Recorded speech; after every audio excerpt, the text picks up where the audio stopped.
지금 이게 줌 카메라예요. 돼 있고 이거는 녹화용 카메라입니다. 그렇다고요. 제가 아까 주차할 데가 없어가지고 오늘 강의할 수 있나 걱정이 됐거든요. 외지 오면 익숙하지 않으니까. 근데 짐이 많아서 대중교통 오긴 너무 좀 번거로울 것 같고, 그래서 저기 동국대학교 앞에 됐어요. 원래 되면 안 되는데 차 빼라고 연락 오면 안 되는데 연락 와도 무시해야 됩니다. 이제 강의 중이라서 무음 모드 방해 금지로 견인해가도 뭐 어쩔 수 없죠. 일요일이라서 괜찮지 않을까요? 최근에 제 유튜브의 주인공 이코나 작가님이십니다. 그 옆에는 조선미 작가님이시고, 그리고 크랍 작가님이세요. 예술가들과 함께하는 아주 고품격 강의입니다. 그리고 컬렉터님이세요. 뭐라도 사주세요. 자, 허세미술관의 관장 이한입니다. 반갑습니다. 일어서서 하면 화면 안 맞으니까 앉아서 인사드리겠습니다. 식사 다들 하셨나요? 네, 우리 줌 팀들은 식사 잘 하셨나요? 대답이 바로 나오진 않습니다, 항상. 네, 지금 서울이 오늘 되게 춥더라고요. 다른 지방에 계신 분도 계실 것 같은데 추운 가운데도 와주셔서 되게 감사합니다. 책 광고 하고 갑니다. 꾸준히 팔리고 있습니다. 홍보 부탁드리고요. 그 다음에 이번 포스터인데 신비주의와 현대미술로 이렇게 테마를 잡아놨습니다. 근데 그게 있습니다. 원래 이 신비주의라는 말 하면 떠오르는 거 있으신가요? 뭐로요? 신비주의. 그렇죠. 예술적인 화가들 중에 뭐로 생각나고, 또 인간 세상이 아닌 것, 신비주의 마케팅 많이 들어보셨죠? 그죠? 신비주의 마케팅 하면 떠오르는 아티스트 생각나는 분 계실까요? 대중 스타 중에? 신비주의. 옛날에 서태지 아세요? 서태지 신비주의 마케팅하고 팬들 사이에서는 신비주의 아닌데 왜 뭐라고 하냐고 하고, 너무 상업적인데 신비주의를 이용한 게 아니냐 이런 말도 있었고요. 그죠? 근데 대중 언어로 신비주의 마케팅이란 말과 종교에서 말하는 신비주의가 조금 다릅니다. 그래서 그거 관련된 이야기를 해드리고, 오늘 목차예요. 소개 강의. 그래서 첫 번째 중세부터 현대까지의 신비주의 미술사를 좀 훑어보는 시간입니다. 주요 신비주의 혹은 종교와 관련된 거장들 이야기가 나오고요. 그 다음에 본격적으로 현대미술 쪽이죠. 그래서 현대의 신비주의 관련된 작가 이야기들을 해드릴 예정이에요. 그리고 최근에 주목받는 힐마 아프 클린트 관련된 이야기도 하고, 마지막으로 동시대 미술에서 신비주의적 재능의 의미, 이것과 작가적 재능과의 밀접한 연관성, 이런 것을 이야기해드리려고 합니다. 자, 이거 시작하기 전에 우리 이거 한번 틀어볼게요. 바로 그냥 보여드릴게요. 그게 중요한데 굉장히 짧고 강렬하면서도 이렇게 딱딱 들으면 굉장히 훌륭한 말 같지만, 조금만 더 깊이 생각해보면 이게 무슨 말인가 조금 알아먹기 힘든 그런 거 있잖아요. 모르세요? 네, 말이라는 게 원래 좀 이렇게 아리까리하고 아사무사하고, 그러면서도 정말 어디다 갖다 붙여놔도 말이 되는 것처럼 보이는 그런 말들이 정말로 오래 살아남아요. 절대 이해시키려고 하지 마세요. 이해되는 말들 분석당하게 돼요. 그리고 분석당하기 시작하면 경외의 대상이 될 수가 없어요. 아시겠어요? 예. 그렇게 진행하겠습니다.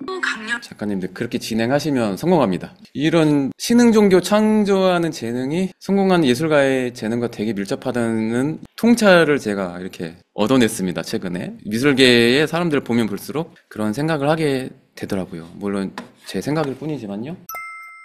그래서 중세부터 현대까지의 신비주의적 예술 이야기를 해드릴게요. 이 사기꾼과 영리함의 한 끗 차이. 선한 마음으로 뭔가 사람들의 정신세계를 사로잡으면 오피시얼한 종교가 되는 것 같고, 약간 흑심을 갖고 자본적으로 빠지면 사이비거나 이제 사기꾼이 되지 않나, 그런 생각이 듭니다. 신비주의 하면 바로 떠오르는 고전 예술이 뭘까를 생각했을 때 이 명작을 제가 가져왔습니다. 이거 직접 보신 분 계실까요? 줌 포함해서 로마에 있습니다. 로마에 산타마리아 델라 비토리아 성당이 있어요. 제가 갔을 때 다행히 있더라고요. 그래서 와, 드디어 베르니니의 명작을 보는구나 생각했는데, 유럽 사람들도 이 명작을 보는데 이거 좀 찾는데 힘들거든요. 좀 알아야 또 보이는 작품이고, 게다가 무료라서 되게 좋거든요. 그래서 사람들이 막 드디어 보는 거구나 하면서 유럽 사람들이 막 떠드는데, 수녀님이 오시더니 점심시간이라고 나가라고 하는 거예요. 예. 브레이크 타임인 거예요. 브레이크 타임. 근데 사람들이 이 명작 보고 쉽게 이 전율감에 빠져가지고 나가기 쉽지 않잖아요?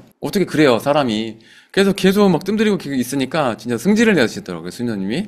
예, 수녀님도 브레이크 타임 있잖아요, 그죠? 영적인 것과 상관없이 그래서 쫓겨났습니다. 그래도 전 충분히 볼 만큼 봤죠. 잔 로렌초 베르니니의 명작입니다. 예, 바로크 예술을 대표하는 종교 미술 조각이죠. 그래서 이 산타 테레사, 다른 말로 하면 아빌라의 테레사, 여러 명칭이 있습니다. 아기 예수의 테레사라는 말도 있었던 것 같고, 일단은 이분이 종교개혁 이후에 반종교개혁 시기에 카톨릭 종교를 개혁하는데 되게 많은 공헌을 했던 분이세요. 그리고 가르멜 수도회에서 이렇게 약간 독립해서 맨발의 가르멜 수도회를 창립하신 수녀님이십니다. 수녀 원장님이시기도 하죠. 예, 카톨릭 기독교 역사에서 되게 공경받는 성녀예요. 예, 근데 이분 하면 되게 유명한 사건이 영적인 체험. 그 중에서도 이 보통 세라핌이란 말도 하는데 천사도 등급이 있어요. 그 중에 세라핌으로 보통 보는데 이 천사가 나타나서 그 산타 테레사의 심장을 찌르는 거예요. 영적인 화살로. 근데 이 찔렸을 때에 이 오늘 모니터가 좋진 않아서 뭐 잘 보이실지 모르겠어요. 표정이 어때요? 수녀님? 이뻐졌어요? 다른 뭐 미술사학자들 입장에서는 오르가즘 느끼는 것 같다고. 실제 그랬습니다. 영적인 극심한 쾌락과 동시에 고통을 느끼는 거예요. 그래서 옛날에 기독교 사회에서 남녀의 육체적인 성욕을 좀 죄악지역입니다. 특히 성직자에게는 되게 큰일 날 일이죠. 근데 영적인 대상과의 이 사랑은 허용되는 거예요. 그 극심한 극도의 고통과 쾌락을 동시에 느끼는 거죠.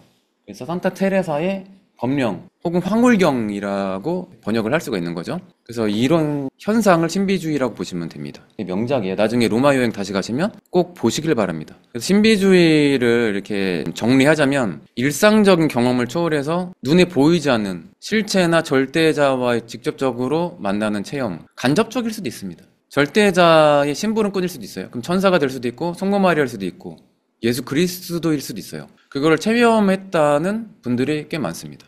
그중에서 사기꾼도 있겠죠. 그중에서는 사이비 종교 지도자도 있겠죠. 그걸 가짜로 연출하는 사람도 있겠고, 근데 진심인 사람도 분명히 있는 것 같아요. 과학적으로 증명할 수 없는 기적이 실제 일어나거든요. 그거는 어떻게 이성적으로 설명할 수가 없습니다. 이성적인 영역이 절대 아니에요. 근데 이런 걸 옛날부터 과학적으로 연구하는 그 학문이 있어요. 신지학이라고. 그거를 일찌감치 연구했던 예술가들이 이미 성공한 사례도 있고 이따가 보여드릴게요. 그래서 보이지 않는 영적 세계나 숨겨진 진리를 인식하려는 시도, 이렇게도 볼 수도 있고, 그 경험을 통해서 얻는 통찰도 포함된다고 하더라고요. 그래서 이거는 뭐 문자로 뭐 외울 필요는 없을 것 같습니다. 아, 대략 이런 느낌을 이렇게 부르는구나. 그렇다면 우리가 아는 대중 문화에서 무슨 예술가 뭐 대중 스타들의 신비주의 마케팅이라는 표현이 좀 원래의 정의와는 좀 다르다는 생각도 들긴 합니다. 그래서 중세 때 신비주의적 표현, 중세 미술 자체는 그 자체가 종교 미술이면서 신비주의 표현이에요. 뭐 사이비가 아니라 이 유럽의 미술은 신비주의 예술에서 시작됐습니다. 영적인 존재, 절대자의 은총을 표현하려는 시도에서 종교 미술이 발전했다고 보시면 되고, 즉 모든 인류 문화사가 종교 덕분에 많은 문화 발전이 있었어요. 음악, 미술, 무용, 뭐 문학도 포함되고요. 미술이 특히 그렇죠. 암흑의 시대라는 말이 있지만요, 그거는 르네상스적인 인본주의적인 오만한 인간의 관점에서의 암흑의 시대라고 부를 수도 있어요. 근데 종교 미술에서 한정했을 때는 표현에 있어서는 투박하고 못 그렸고 조금 진짜 암흑의 시대이지 않을까라고 생각할 수도 있으나, 근데 다르게 보면 사실적인 인간 따위의 관점에서의 재현 따위가 중요하지 않게 여겼던 시대가 중세, 종교가 지배했던 시대라서 그런 거일 수도 있는 거죠. 그래서 절대자의 존재를 증명하는 방법이 논리적으로는 설명이 불가능하고 재현을 통해서도 설득하기 힘들겠죠. 그래서 고대 종교의 공통 분모가 빛을 이용한 미술을 되게 많이 시도합니다. 이집트는 일제감시에 태양신을 모셨죠. 기독교만 그런 게 아니라 이 스탠드 글라스는 이전에 이슬람이 먼저 받아들였어요. 이슬람 미술조차도 원조가 아니에요. 이슬람 옛날에 그 성전 모스코 건물 보면요, 스탠드 글라스가 이미 있습니다. 그라나다 스페인에 있죠. 아람브라에도 나사렛 궁전 가면 스탠드 글라스가 원래 더 많았는데 일부 흔적이 남아 있습니다. 지금도 모스크가 있는 뭐 아랍의 사원 가보면 스탠드 글라스를 감상할 수가 있습니다. 편견이죠. 무조건 기독교 미술이 아니에요. 기독교 미술은 이슬람 미술과의 교류를 통해서 많이 발전한 게 되게 많습니다. 원래 유럽계 원조가 아닌 게 훨씬 더 많아요. 근데 그렇죠?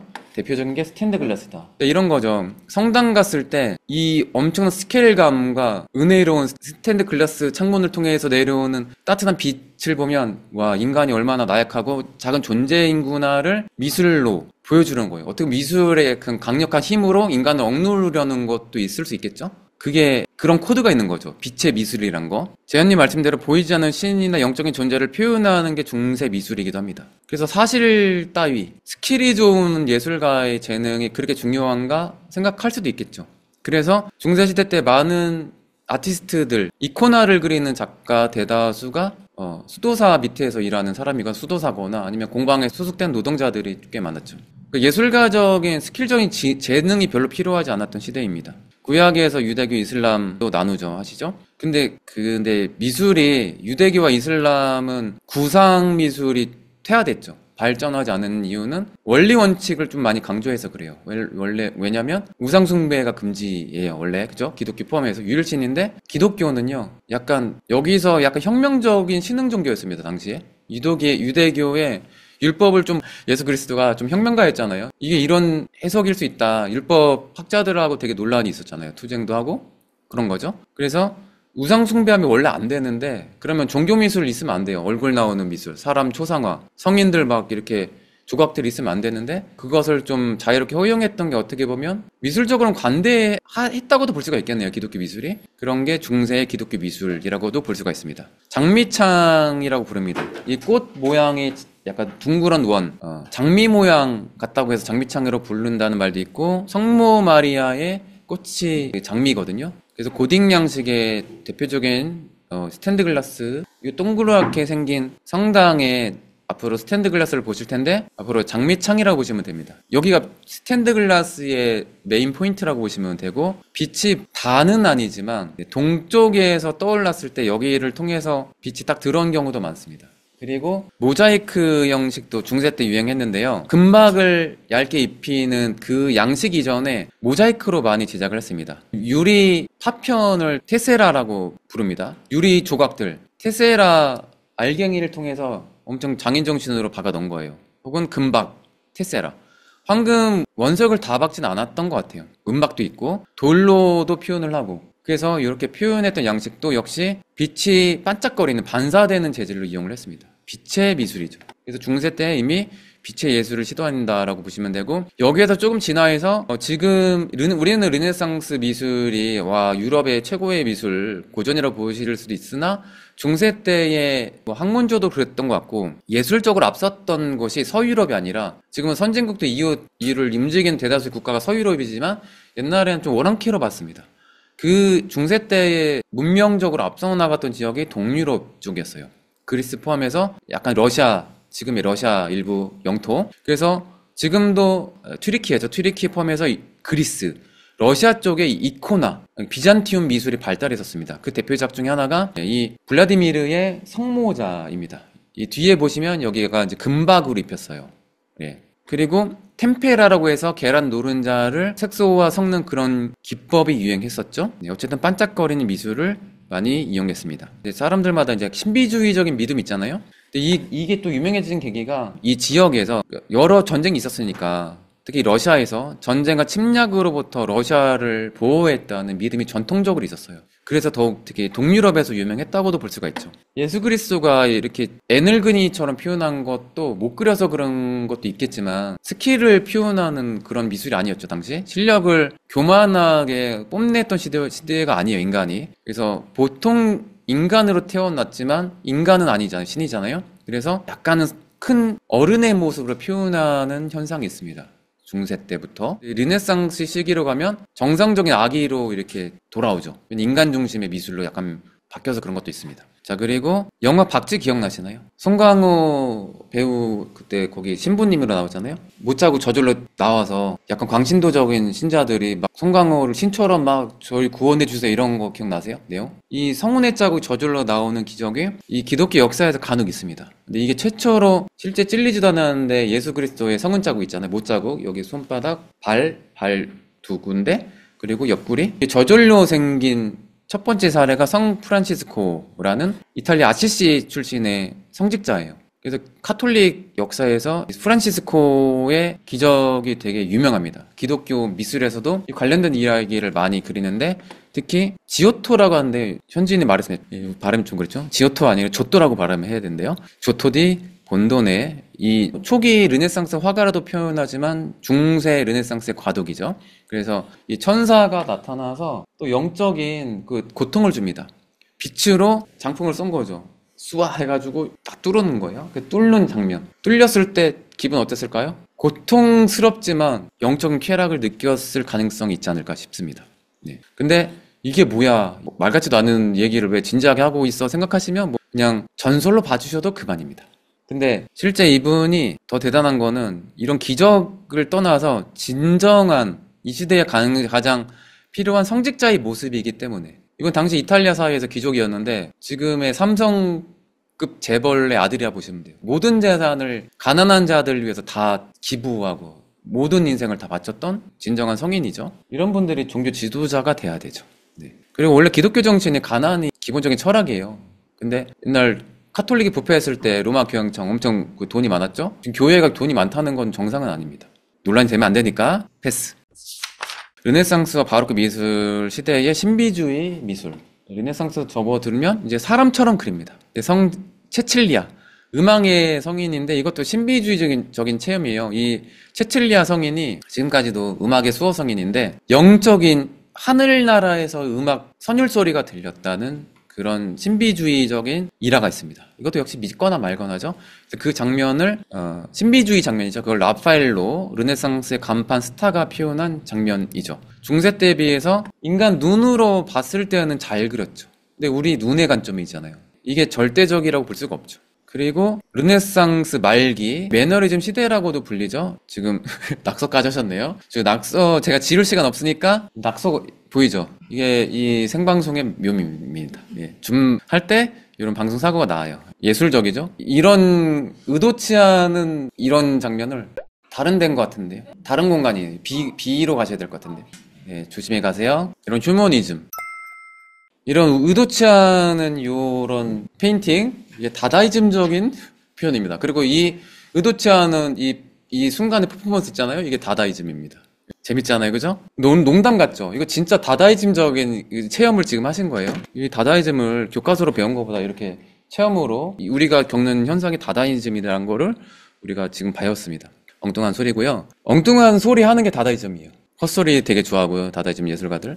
오르가스 백작의 장례식이 오르가스 가문의 돈 곤살로 루이스라는 이 백작이 14세기에 되게 공경받는 인물이었어요. 근데 이분이 되게 신심도 가득했고 교회에 기부를 되게 많이 했고 가난한 사람들을 되게 많이 도와줬다고 합니다. 근데 이분이 돌아가실 때 하늘나라에서 스테파노 성인 왼쪽 오른쪽 어우구스투스 혹은 어거스틴 성인이 내려와서 이분의 장례식을 영적인 존재가 내려와서 도와줬다는 이런 전설이 있어요. 그거를 아주 신비주의적으로 표현한 게 엘그레코의 명작입니다. 이걸 볼 수 있는 장소가 똘레도죠. 이분법적인 구도거든요. 위쪽은 천상의 세계. 이 오르가스 백작의 영혼이 아기의 영혼으로 재탄생해서 하늘나라로 올라가서 여러 심사위원들과 가운데 그리스도가 이게 판단하는 거죠. 심판을 하는 겁니다. 그 장면을 표현한 게 이 그림이에요. 실제 이 엘그레코는 거의 신비주의적인 체험을 했다고 생각을 합니다. 안 그러면 이 말년에 이상한 그림을 그릴 수가 없다는 생각이 들 정도예요. 잠시 후 보여드릴게요. 엘그레코, 신내림 받은 똘레도 예술가. 신내림 받은 건 제 추정일 뿐입니다. 근데 제 추정이 아니라 진짜인 것 같습니다. 이분이 종교가 기독교가 아니라 우리나라 태어났으면 무당이 됐을 것 같아요. 예, 왠지 그림 보여드릴게요. 똘레도 제가 한 스냅 작가로 우리 아름다운 커플들 찍어줄 무렵에 저만의 그 핫스팟에서 찍은 겁니다. 비온 뒤에 똘레도. 따오강이라고 해서 이 강이 삼면을 다 둘러싸고 있어요. 옛날에 400년 전에 스페인의 수도였습니다. 옛날에는 사람들이 살기 편한 곳에 도시 세운 게 아니라 전투 요새의 도시를 세워요. 로마 때부터 도시화 됐습니다. 그래서 지리적으로 이미 폐쇄적인 도시예요. 근데 레콩키스타라고 해서 스페인이 전성기 전에 자체 카톨릭과 이슬람과의 전투, 십자군 비슷한 전투가 있었거든요. 그 혼란한 시절에 카톨릭 세력이 이슬람을 몰아내고 똘레도를 탈환했을 때 당시만 해도 이슬람 사람들, 유대인들, 기독교인들 다 옹기종기 모여 살았거든요. 도시는 폐쇄적인 공간 같지만 이 당시에 국제적으로 가장 개방적인 도시였어요. 이 학자들 왕래하고 예술적으로도 여러 교류가 있었고, 그래서 특히 번역 사업이 전성기였습니다. 그 번역된 서적이 어디로 갔냐면 이탈리아로 갔어요. 그 번역을 뭘 했냐면 그리스 고전 서적, 이슬람 통해서 똘레도 이슬람 학자들, 유대인 학자들이 번역해서 그 책이 이탈리아 갔더니 르네상스가 시작된 거예요. 즉 유럽이 원래 그리스 전통에서 르네상스로 이어진 게 아니라 고전 그리스 문헌 인본주의가 종교적인 이유 때문에 전통이 사라지고 이슬람 통해서 계보가 이렇게 이어지면서 유럽으로 재전파한 거예요. 이걸 볼 수 있는 데가 똘레도거든요. 이 이야기만 해도 1시간 이야기할 거리인데, 어쨌든 한때는 가장 개방적인 도시였다가 수도가 똘레도에서 이제 마드리드 바뀌고 카톨릭으로 이 스페인이 기독교와 통일했더니 문화적인 개방성이 사라졌어요. 폐쇄적으로 바뀌죠.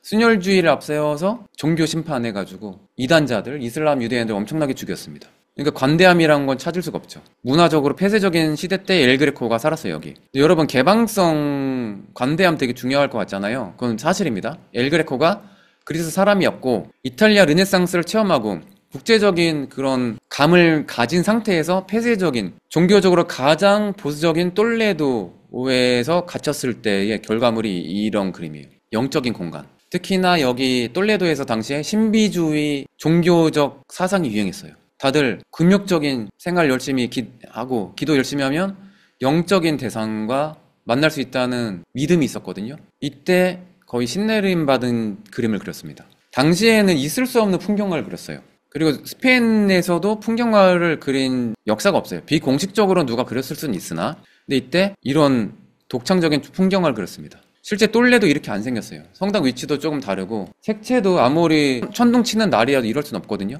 그래서 현실 왜곡, 색채, 작가적 주관으로 마음껏 왜곡입니다. 당시에 전형적인 풍경화가 어땠냐면 이랬어요. 풍경은 거의 배경에 불과하죠. 색채도 아름답게 썼고요. 근데 저세상 그림을 들고 나온 거죠. 되게 특이한 현상입니다. 근데 미술적인 장르로 따졌을 때 이 장르가 뭐로 표현할 수 있냐면 표현주의, 약간 반쯤 초현실주의이기도 하고 엄연히 현대미술 장르라고 봐도 믿을 거예요. 현대미술관 가도 이 동시대의 작가가 그렸다고 해도 믿을 정도의 되게 시대를 앞서 나간 그림이죠. 그리고 5번째 봉인의 개봉이라고 해서 요한계시록, 성서의 장면, 억울하게 죽은 선교자들이 부활해서 사악하게 사는 자들 좀 심판해 달라고 하소연하는 장면이거든요. 신께서 좀 참으라고 캄다운 시키는 장면이라고 보시면 됩니다. 왼쪽에 세례 요한이 아니라 제자 요한, 복음사가 요한, 빨간 색깔 붉은 천이 그 도상인데 인체 왜곡, 색채 왜곡, 거의 종말의 분위기를 표현했습니다. 진짜 이 기괴한 분위기, 형태 왜곡, 이 독창적인 느낌을 피카소가 나중에 재해석했어요. 아비뇽의 처녀로. 피카소가 스페인 사람이라서 특히나 마드리드 있었을 때 산 페르난도 아카데미 학교 다닐 때 혼자 잘났다고 형님들이랑 그림 안 배우고, 왜냐면 월반했거든요. 못 그린 거 자기보다. 그래서 학교 안 빼먹고 프라도 미술관 내서 엘그레코, 다음 시대의 벨라스케스, 고야 이런 화가들을 엄청 연구합니다.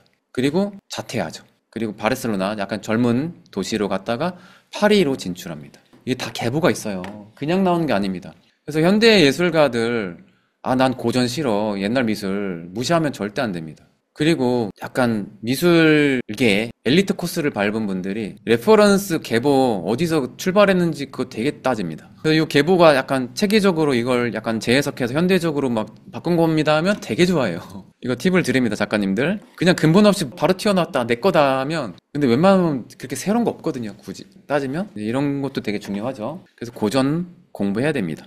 그리고 신내림 받은 특이한 또 그림을 그렸어요. 이거 자체가 신내림 받은 상황입니다. 왜냐면 성령 강림 현상이 제목을 혹은 뭐 오순절 때 일어난 일화라서 오순절이라고도 부르는데, 그리스도께서 돌아가신 다음에 성모 마리아와 제자들이 한 공간에서 기도를 하다가 영적인 탈원 상태의 그 신비주의 체험을 해요. 그때 영적인 불꽃 스파이크가 공중에 피어올랐대요. 그 일화를 그림에 표현한 거예요. 근데 진짜 막 사실주의적으로 르네상스 화가들처럼 표현하면 좀 깰 것 같아요. 그죠? 그래서 인체 왜곡하고 마치 옷감도 그렇고 마치 불꽃이 활활 타오르는 듯한 형광색인 것 같은데 반쯤 약간 탁한 색깔 같기도 하고. 제 뉴욕에 사는 친구의 표현으로는 수채화물감 5주 동안 안 빨고 더러운 색깔이라고 표현을 하더라고요. 입시할 때 그림 되게 못 그리는 학생, 말 지지도 않는 학생들이 엘그리코 색깔을 쓰는 그런 개인적인 경험이 있습니다.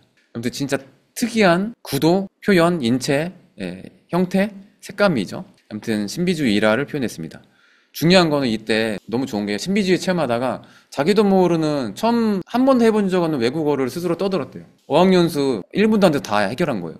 그래서 그 언어에 맞게 어학연수도 안 받고 바로 선교활동 떠납니다. 이거 진짜예요? 그래서 그 언어에 맞게 선교활동을 떠났대요. 이 모르는 언어를 저절로 이렇게 습득했다고 합니다. 역시 믿거나 말거나 티치아노의 영향도 받고 그냥 갑자기 태어난 게 아니라 티치아노가 베네치아 화파예요.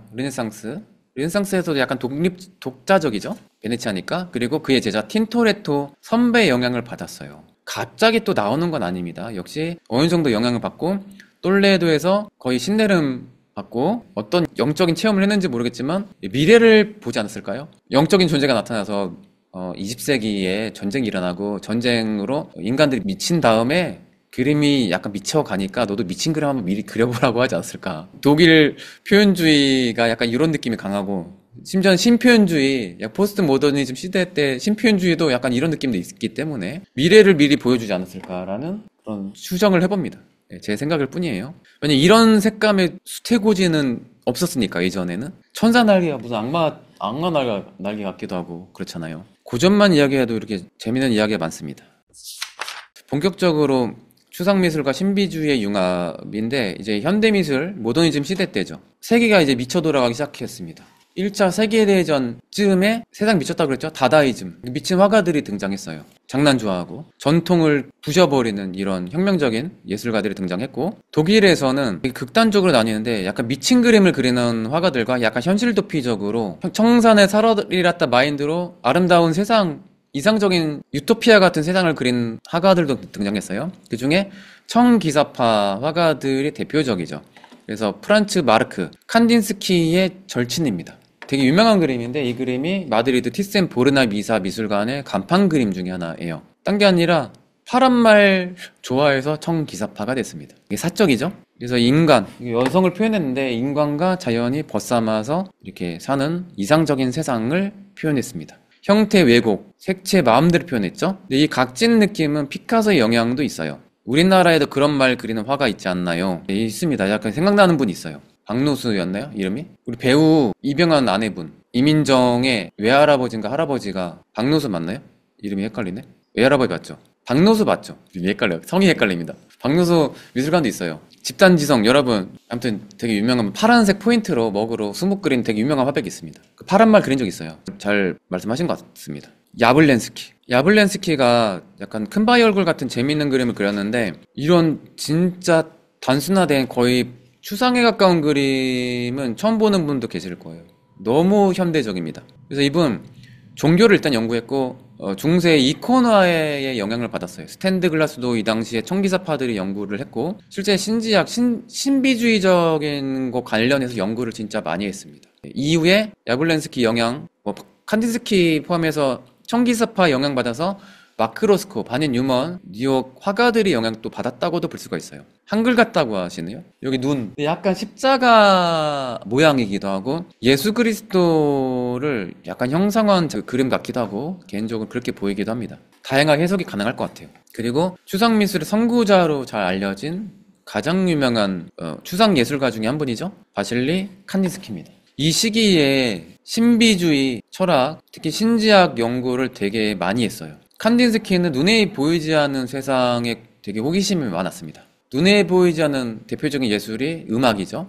그래서 음악을 이렇게 미술로 표현하는 방법이 없을까를 연구하다가 과도기 때 이렇게까지 나왔고 이후에는 기악, 추상으로 발전이 됐죠. 근데 여기가 1차 세계대전의 영향인지는 모르겠지만 그때는 아니지만 약간 전조가 보여서 그런지 모르겠으나 대포를 이렇게 표현했습니다. 완전 추상은 아니에요. 근데 거의 추상으로 가는 과도기를 표현했습니다. 이분이 예술에서의 정신적인 것에 관하여 이런 글도 썼습니다. 논문을 썼어요. 색채와 형태가 영적인 진동을 일으킨다라는 주장을 했습니다. 영적인 진동을 표현했다고도 볼 수가 있는 거죠. 그리고 신지학적 사상 이런 걸 표현했다고 평가받는 당시 그림 구성 시리즈입니다. 물질 세계에서 영적인 세계로 인도하는 다리, 이 중간자적 역할이 미술이 그 역할을 할 수 있다고 믿었던 게 당시 예술가들, 특히 청기사파 멤버들이었어요. 미술적으로 되게 영리하고 감각에 좋았던 예술가들인데 많은 청기사파 예술가들이 러시아, 독일 쪽 사람들이 특히 많았어요. 1차 세계대전 때 많이 희생됐습니다. 그리고 1차 세계대전 계기로 이들이 따로 이제 독립적으로 활동을 하게 되죠. 아까 프란츠 마르크 파란 말 그렸던 화가 있잖아요. 수류탄 맞고 죽었어요. 마케라는 친구도 참전했다가 죽고, 다리파의 에른스트 그분은 나치 탄압 때문에 자살했습니다. 말년에. 그림도 나치가 불질러가지고 엄청난 충격을 받았죠. 그리고 피에트 몬드리안, 네덜란드 출신의 추상 예술가죠. 신조형주의와 우주적 조화입니다. 몬드리안이 처음부터 추상화가가 아니었어요. 인상주의, 상징주의, 표현주의 다 영향을 받았습니다. 헌신이라는 초상화를 그렸어요. 여성 인물화죠. 근데 약간 터치를 보면 또 반고흐의 영향이 좀 보입니다. 반고흐도 종교에 관심 많았죠. 독실한 크리스찬이었어요. 반고흐. 편지도 그렇고 옛날 글 보면요, 거의 종교인 같아요. 이분 현대 예술가가 아니라 거의 영적인 삶을 살려는 그런 사람 같다는 생각도 간혹 듭니다. 그래서 반고도 약간 영적인 과 같기도 해요. 지금 생각해보니까 그게 약간 연관이 있는 것 같습니다. 신지학 학회에 가입했어요. 이분은 제대로 연구했던, 이분도 약간 영맥과라고 볼 수도 있습니다. 신비주의 거의 영맥과 그림이죠. 이거 거의 외계인 같은 걸 그려놨어요. 그 추상 그리기 전에 신지학회 가입했을 당시에 그 그림이래요. 그러니까 무의식적인 거, 인간의 각성을 표현했단 말도 있고, 약간 좀 상징적인, 그냥 기호화해서 표현한 것도 있고요. 이 기호가 영적인 사조직의 무슨 기호 같기도 하고 모르겠습니다. 그 음모론에 나오는 기호 그런 거 있잖아요. 그런 게 연상되기도 합니다. 그 의외의 피에트 몬드리안의 작품이에요. 이런 그림이 있었기 때문에 이 뒤에 이런 그림도 있었다고 보시면 돼요. 신조형주의, 게스틀리라고도 부르죠. 이게 이분이 수학에도 영향을 받아서 이성적인 사고만 한다고 저는 생각했거든요. 근데 의외로 영적인 거에 오히려 더 관심이 많았던 게 이 몬드리안입니다. 그리고 현대 미술에서의 신비주의적인 표현입니다. 첫 번째, 추상 표현주의의 종교성이에요. 잭슨 폴락이 아마도 추상 표현주의 화가들 중에 가장 인기가 많은 스타죠.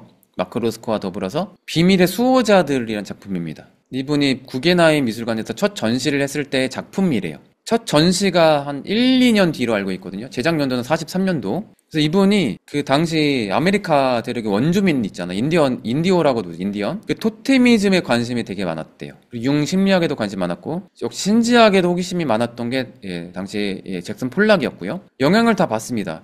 2차 세계대전 때 초현실주의가 유행했잖아요. 그러니까 초현실주의도 갑자기 태어난 게 아니라 아까 다다이즘 이야기 했잖아요. 1차 세계대전 때 미친 세상이었을 때 정신 나버린 예술가들이 다다이즘이라고 보시면 되고, 이런 영향을 받아서 초현실주의 예술가들에게 이게 그룹에 흡수됐습니다. 그러니까 다다이즘 조직이 정치적 와해가 되고 많은 예술가들이 초현실주의로 약간 재결성했다고도 볼 수가 있어요. 디테일은 좀 다르지만요. 그래서 근본은 비슷합니다. 반쯤 미친 예술가들이 당시 많았어요.